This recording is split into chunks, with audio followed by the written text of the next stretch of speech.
right, yeah. We'll be in touch.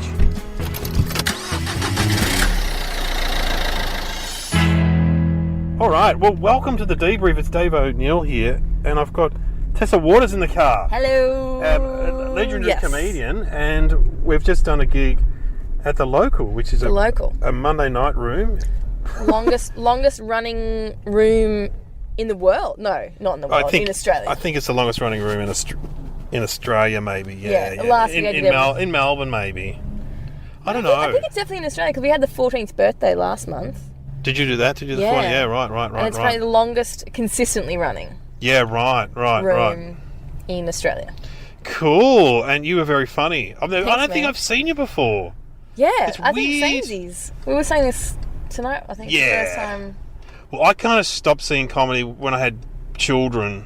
Well, my partner did, and I'd turn up and do my own spots, and I'd see the MC in a few acts, but I'd stopped going to shows and stuff. You stopped sort of wanting to kind of see the... Oh, no, I wanted to see it, but I didn't have the with babies and that. Is it the reality of that there's no way you can't not get up at, like, whatever time the babies get up? Yeah, that's right. So it's that hardcore reality, isn't it? It is, and it's that kind of thing of... you go to your partner, I'm just going out to see a show now. What? Yeah. We're in this together, motherfucker. Yeah, exactly. There's plenty of people do. I mean, the guys that go on cruise ships or whatever, I mean, sometimes they have to because of money.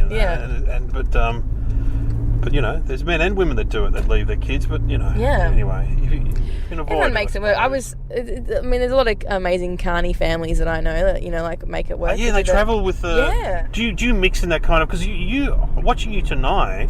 You're a stand-up, but you're also a bit of a clown. Yeah, I would identify as a carnie. I think like a carnie comedian. Like I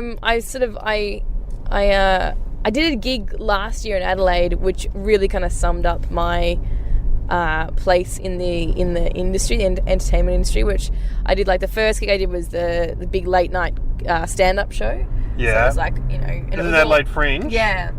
And it was in the Garden, which is like the big sort of beautiful kind of focal point of it's like real carnival kind of atmosphere. And so the big stand-up show was like, you know, lots of sort of people in jeans and flanny shirts doing stand-up. Yeah. Really great stand-up, like awesome stuff. It was a packed out show, and then there was all like beers and pizza. Yeah, backstage, classic, and good fun chats and stuff. And then I was like running to a Eurovision Song Contest spoof night in the tent next door, which was also like 400 people in the audience, but all like drag queens and cabaret people, and like showgirls, and like and all the best lollies and all the best champagne, and like that's where I'm 1 foot in each, I think. Yeah, that's not such a bad place to be. Yeah, it's a good place. It's not a bad place I have a good time because you'll get work in both areas if you can do both. Yeah, it's fun. It's I'm getting away with it so far. It's good. So how long have you been doing comedy? I've been doing comedy actually for 10 years. Yeah. But my stuff has only really sort of taken off in the last sort of 3 or 4. So a lot of people are like, well, I've never seen you before. Where have you come from? I'm like, I've just been here. You've been slugging here. Around. But I think that's what happens a lot. You know, the first 5 years sometimes can just be figuring out who you are, what you are. My first 5 years was traumatic. And you start off by imitating comics you like. You don't know you're doing it, but you're up there doing someone or something, you know. Totally. And then it takes a while to find your own voice. Yeah. Where'd you start? I started doing clown actually. I came up through more of a theatre, like more of a serious physical theatre. Oh yes. Acting background. And then I got into clown just after uni, and just because I've always loved comedy, I've always loved slapstick, and like, you know, been brought up on like, you know, French and Saunders and Singing in the Rain and all that kind of stuff. So I've always had a great love for that. So I kind of started doing that, but then and the first show I did was like a silent physical comedy kind of clown show called How to Be a Lady in 2009.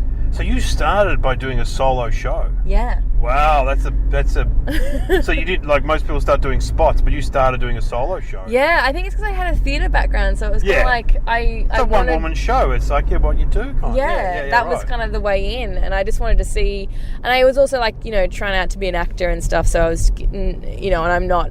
When I was in my early 20s, I'm still not a conventional-looking woman or whatever. So, but you could play a great wacky best friend. Oh, I am. You know. I have that market cornered. Like that is my quirky. I'm in. It's like that. She must have showed The Wrong Girl, and she's so not wrong. She's like an incredible. I love that word. Like she's wrong. No, she's not wrong. She's a very attractive person. Yeah. But I think she's got the wacky best friend. You know, the she has last two auditions I've been for is like the quirky girl who. The quirky best friend, basically. Yeah, and the other one was a lesbian street fighter. Which I don't know how people got that from seeing my stuff. But you could do great quirky best friend. I know. I feel like that's my bag. You know, if anyone's listening and needs a quirky best friend, sure, cast, then Tessa Waters is your gal. Yeah. I just get dads and butchers these days. Dads and butchers. Butchers, yeah. I've done a few butchers. Hey, we're going to roll here as a butcher. Okay, well, yeah, I wonder why a butcher and not like a hardware guy. Or yeah, I could do a hardware guy, though. I reckon I could do a hardware guy. Convincingly, definitely. Yeah, I could be in a Bunnings ad. Yeah.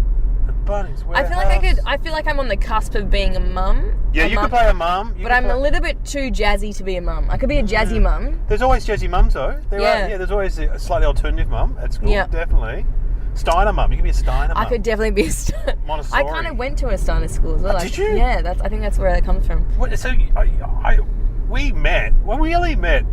I mean, you've been around 10 years. I've been around a while. Yeah.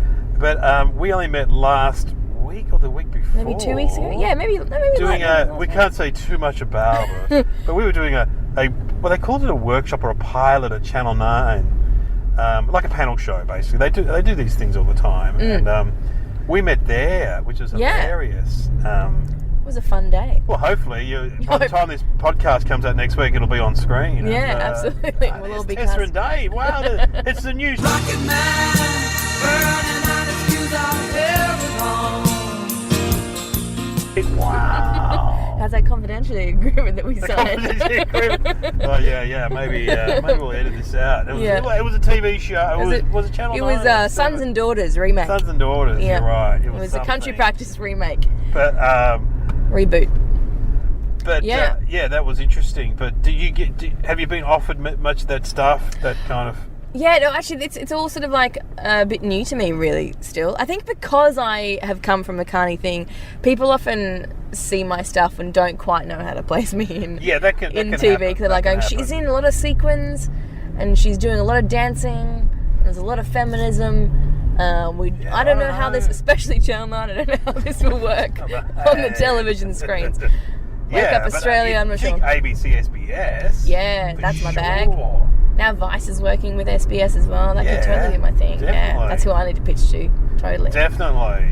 But yeah, I didn't go to a Steiner school. I went to a yoga school. Oh my God, where was this in Queensland? You're a Queenslander. I'm a Queenslander, so I'm a country Queenslander, and I grew up at a school that was based in. We did yoga every day. It was like a normal school, but like it was based in yoga philosophies. So it wasn't like Steiner, but it was definitely a hippie alternative school. And where was this? This is in a little town called Warwick, in southeast Queensland, in Toowoomba, about 2 hours southeast from Brizzy. Okay, and is there a bit of a hippie community there, is there? Yeah, I think a lot of... it actually originated down here, just up the road from the local tap house. It originated next door to the Astor Theatre, where St Michael's now is. I can tell you, St Michael's is not a yoga school. No, it's definitely not. Prestigious, it is prestigious private. And this was still a private, but more of a yoga. It was out of the 70s. Yeah. Yoga was big. Yoga was new. There's a yoga school in Melbourne somewhere. Really? Yeah, because Frank Woodley, from Lane, he is a big yoga person. I saw him once at the airport. He's so bendy, that makes sense. Yeah, he's got a yoga body. Yeah. Like when he takes his shirt off, there's no fat. It's not that I've looked at him, but I've seen him with his shirt off. I'm like, oh my God, Frank, you're ripped. Anyway, I saw him at the airport years ago, and he goes, oh, I'm going to New York. I'm like, wow, New York, you go to Letterman? And he goes, no, I'm going to a yoga retreat. He was going to a yoga retreat. That's awesome. But he sent... I should chat to Woodley about yoga. You should. Oh, yeah, Woodley's into yoga. And some of his kids went to a yoga school for a while. There's one in Melbourne somewhere. Wow, that's interesting. I don't know if they are anymore. But I find it really interesting how yoga has become... it's mainstream. Yeah, people are doing like heavy metal yoga. Yeah. They're doing like booty shaking yoga. I have a real problem with well, I don't have a real problem. It's not a massive problem, but I have an annoyance, a bugbear, with people who like go do a retreat in Bali and then come back and go, I'm going to be a yoga teacher. I'm like, no, you're going to teach us how to stretch. You're not a flipping yoga. Like, I went to a yoga school with like a guru guy, you know.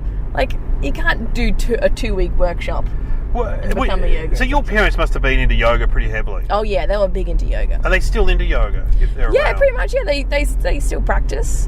They're very healthy. Yeah, pretty much. You kind of. I mean, I think they've. I don't know if yoga is the the be all and end all of health. You know. Well, it's stretching and exercising. It is. It's definitely good for you. The meditative point is very good. Yeah, right. Like I find I still kind of like fall back on that. So when did you leave Warwick? Like. So it was. I left just after year 12. So when I was 18. To go to uni. Where'd you go to uni? To Toowoomba or? No, I went to Brizzy. Brizzy, yep. Queensland University of Technology. Sure. QT. Went to do theatre studies at QT. Oh, lots of lying on the floor pretending to be a worm. Lots of contact impro, aka dry humping.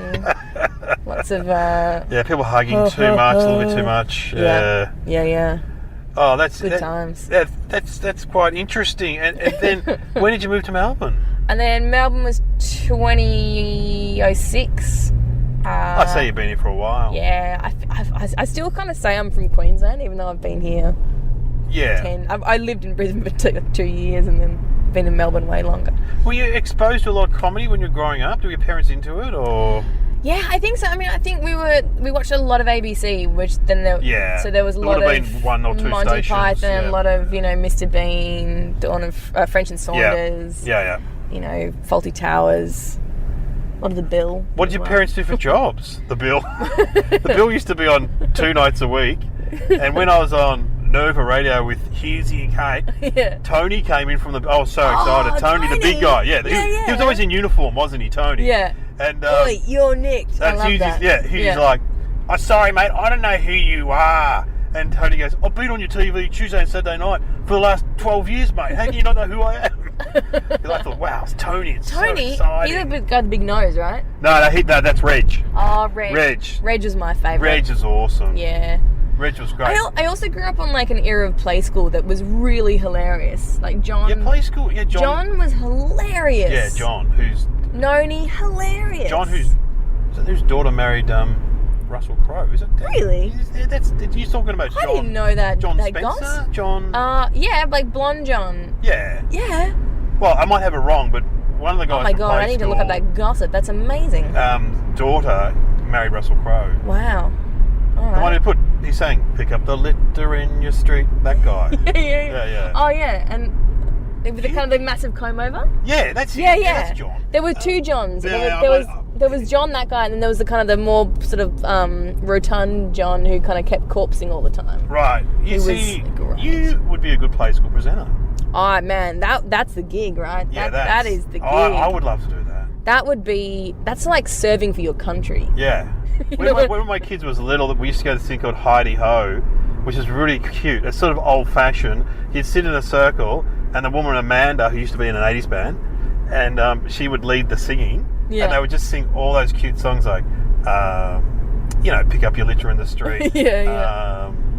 And she said she was amazing. I can't remember any of the songs. Yeah, you're right. I should know them all because they're all in there somewhere. She goes to me, you know all these songs, and I just knew them through osmosis. I was like singing along. Yeah. Hush, little teddy bear. They were great songs. Anyway, we should both be on play school. Oh, mate, that would be amazing.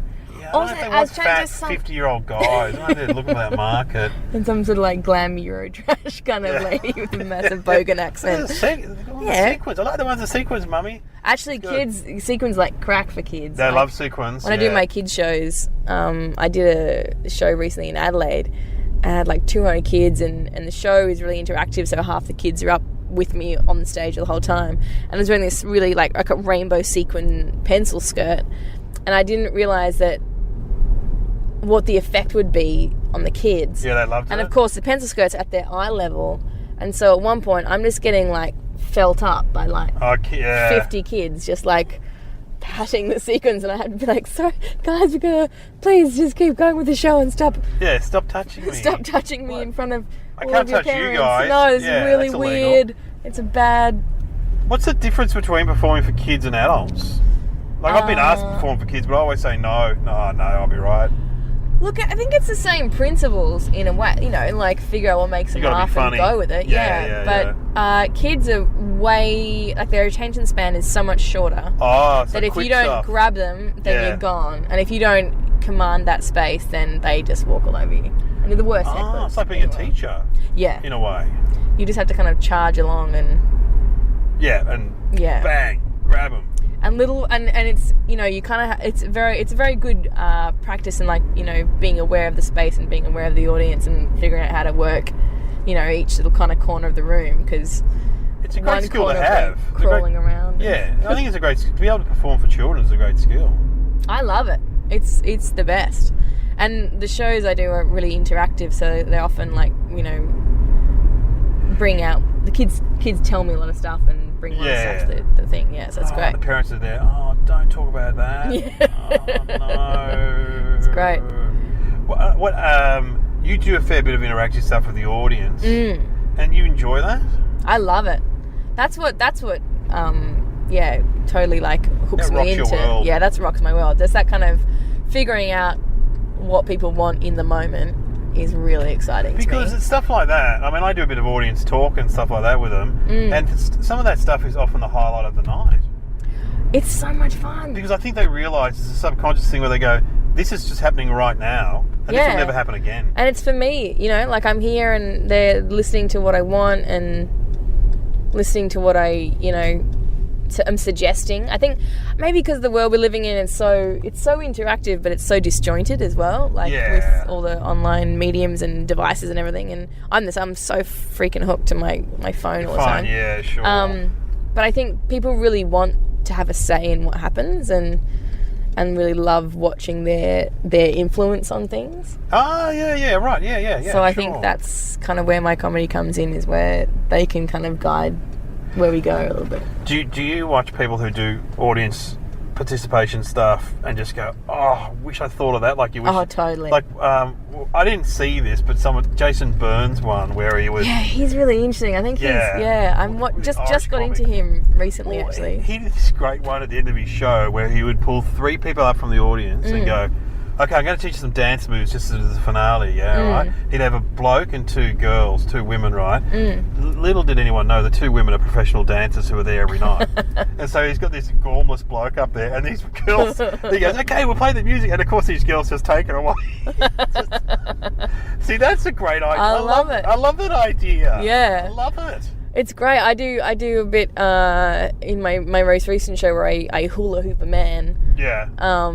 And that's really fun because I when I first started doing it, like, I had this idea to do this invisible hula hoop routine, just as like a gag. Yeah. And then the first person I got up to do it when I was workshopping the show in Perth was a young female acrobat, and she was just super excited to be on stage. Yeah. And so she's like, "Oh, am I going to be the hula hoop?" I'm like, fuck yeah, let's do it. Yeah.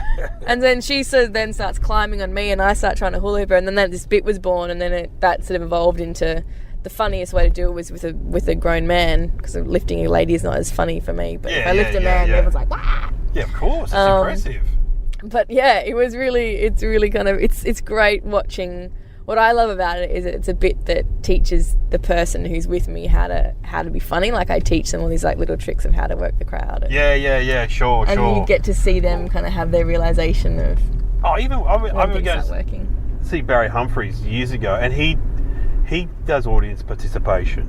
Yeah, he's amazing. Yeah, I don't know if he was one of the first to do it, but he gets people up and they get dressed up, stuff like that, and he brings their home and stuff. And it's funny, isn't it? Because people often go to come and they go, "Oh, I don't want to get involved." And it's true. Don't get me up on stage, and I sympathise with that. I hate, like, it's terrible if you get someone up on stage who doesn't want to be there. It's the worst. Yeah, you've had that experience. Yeah.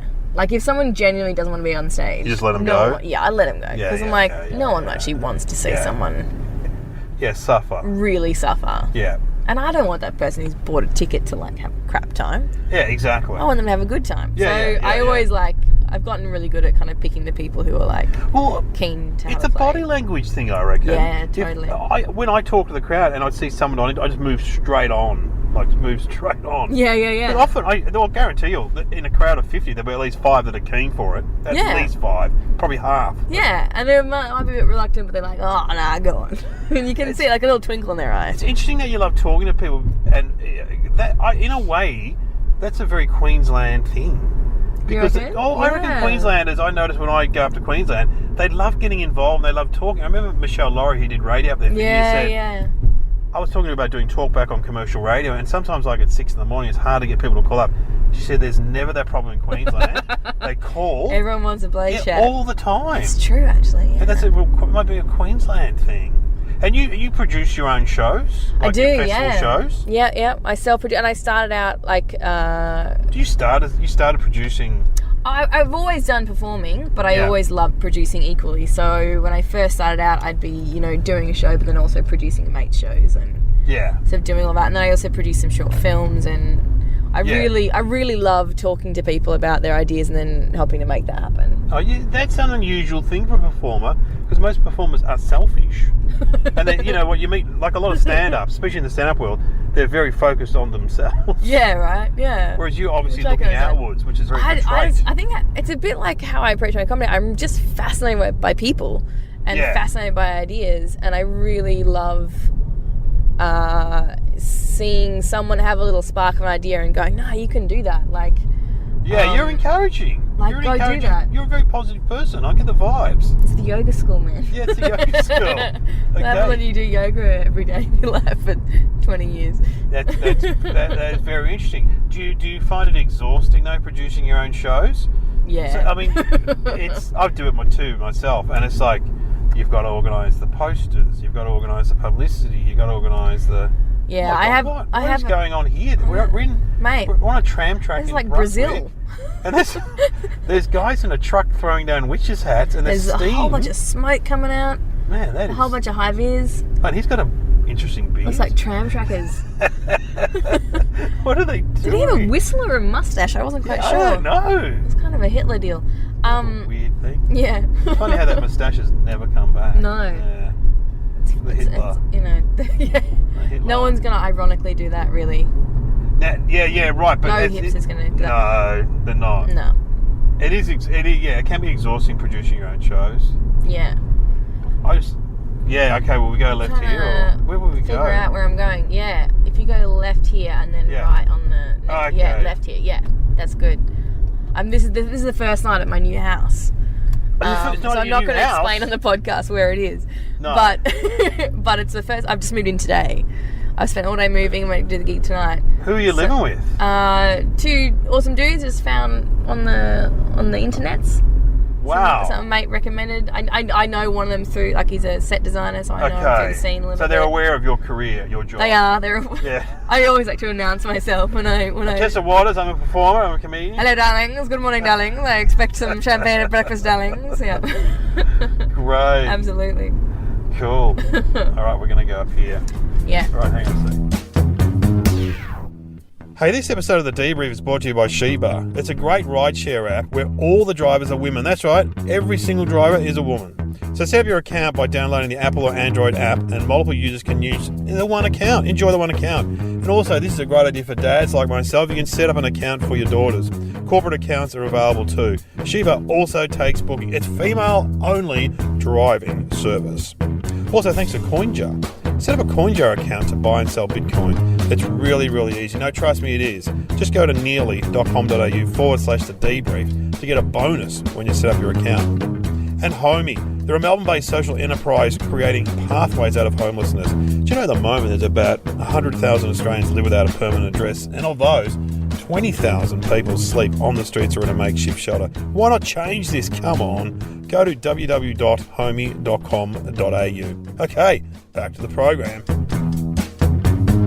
Back on the Debrief with Dave O'Neill, and Tessa Waters with me. I'm giving her a lift home, and this is the first night in her new share house. So excited! So exciting! As a carnie, I have my stuff in storage a lot, so I haven't really lived anywhere for a very, very long time. So you go from festival to festival? Yeah. So last year I was on the road for 10 months. Oh my god. Yeah, it was full on. And do you also work with other people too, don't you? Yeah. You did that show. I saw you. Were you wearing giant vagina hats? Yeah, it's called Glittery Clittery, a consensual party, Fringe Wives Club. So we.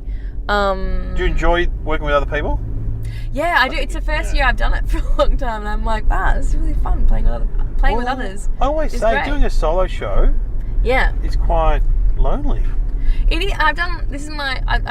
I'm getting ready to do a new show at Melbourne Fringe this year, and it's my 7th solo show, I think. No, 6th maybe. No, I think it's my 7th. I can't remember. I've lost count. But yeah. And I love writing. I love creating new stuff. But I'm really hungry to work with other people at the moment because it's that collaboration, that bounce that you have with someone else. Yeah, I just think when you do a solo show, you do your show, and then the tech comes backstage, and when he goes, yeah, that was pretty good. All right, we've got the next person coming in, and you're like, oh. Yeah. Just go home now or go to my hotel room or whatever. Well, this is how Fringe Wives came about because we were all doing solo stuff and I can't remember where I live. Oh no, it's the next one. Next one. The horn. Yeah.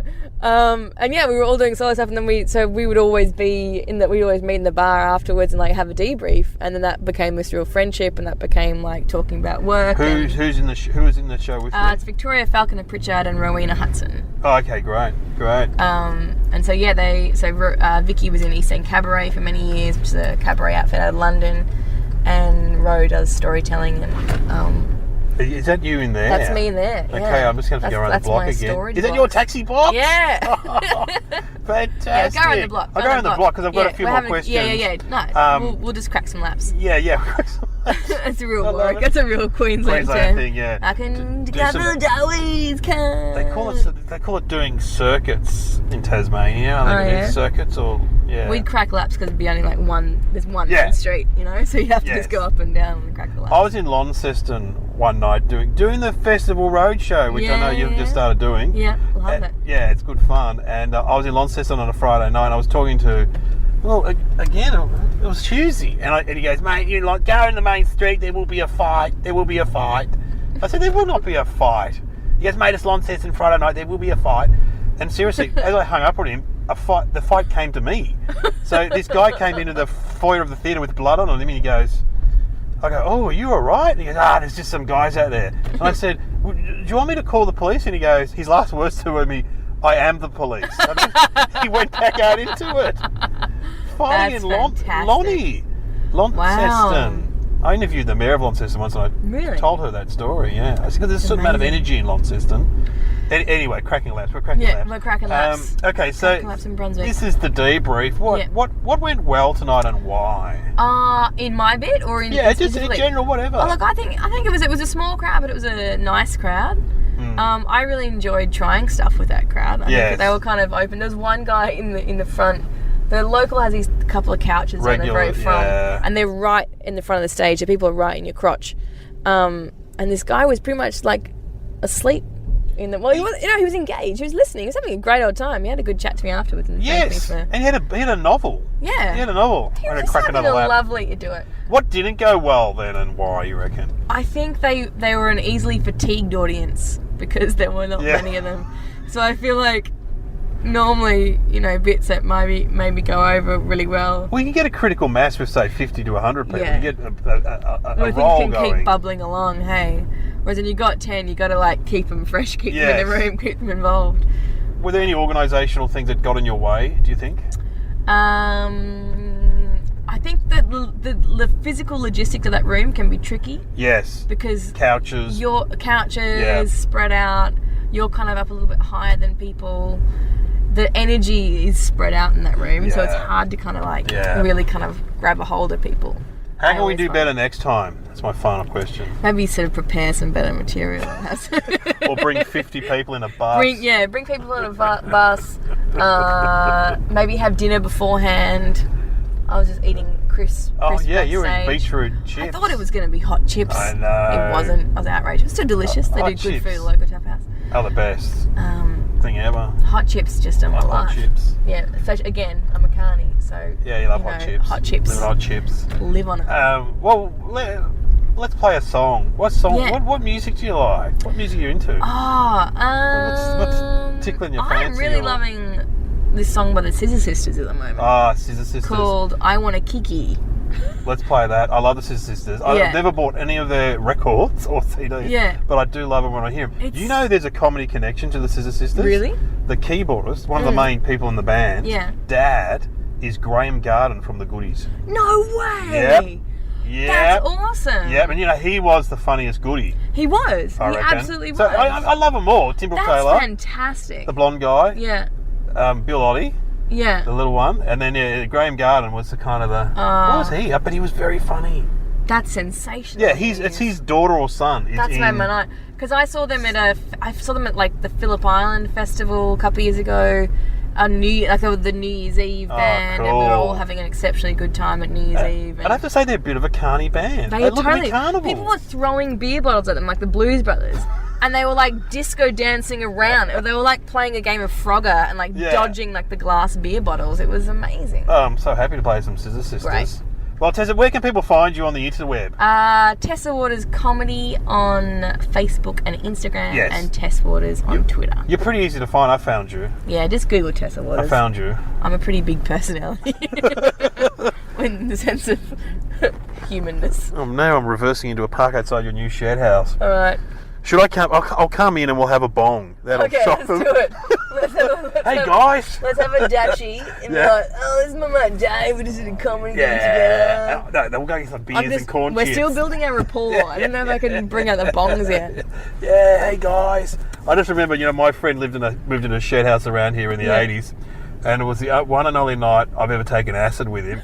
And this guy, what was his name? Deggs or something from the country, and he was a real country boy and moved in, and he was sitting in the lounge room, and we all come in, nodding, and all of my mates from high school, and we sit down, and this poor country kid sort of looks at us, and my mate who's living in the shed house with him goes, yeah, we just took acid. And this guy, look on his face, was like, what have I moved into? Who are these man. freaks? Anyway. That was me going to Brisbane and like going to uni and something, like meeting all the stoners and like, Well, I've just dropped a tab. We'll go in there. okay, nice one. Let's do it. Thanks, Tessa Waters. Okay, thanks for having me, man. It's the Debrief, Dave O'Neill. And Tessa Waters.